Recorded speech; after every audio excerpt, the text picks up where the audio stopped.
நந்தீஸ்வராய நமக.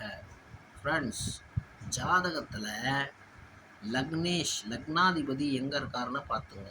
இந்த லக்னாதிபதி எங்கே பிளேஸ்மெண்ட் ஆகிருக்காரு, அந்த பிளேஸ்மெண்ட் ஆன இடத்துல அந்த வீட்டு அதிபதியும் சேம் அதே வீட்டில் பிளேஸ்மெண்ட் ஆகிருக்கும். இந்த மாதிரி பிளேஸ்மெண்ட் ஆனவனை கல்பவருஷ யோகம்னு சொல்லுவாங்க.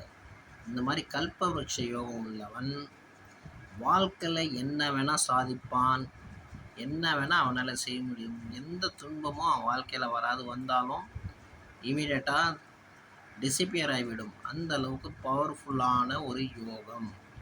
உங்கள் ஜாதகத்துலேயும் இந்த மாதிரி இருக்கா? எந்தெந்த கிரகத்து கூட லக்னாதிபதி சேர்றாரு அந்தந்த குணங்கள் வரும், அது வேறு விஷயம். பட் இது நம்ம பர்டிகுலராக என்ன பேசுகிறோம், எந்த வீட்டில் அவர் பிளேஸ்மெண்ட்டாக இருக்கார் அந்த வீட்டு அதிபதி அவர் கூட இருக்கும். இது கல்பவருஷ யோகம்னு சொல்லப்பட்டிருக்கு.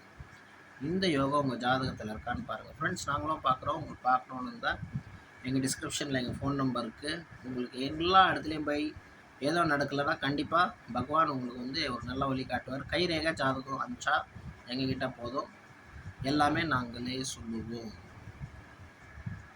நந்தீஸ்வராய நமக.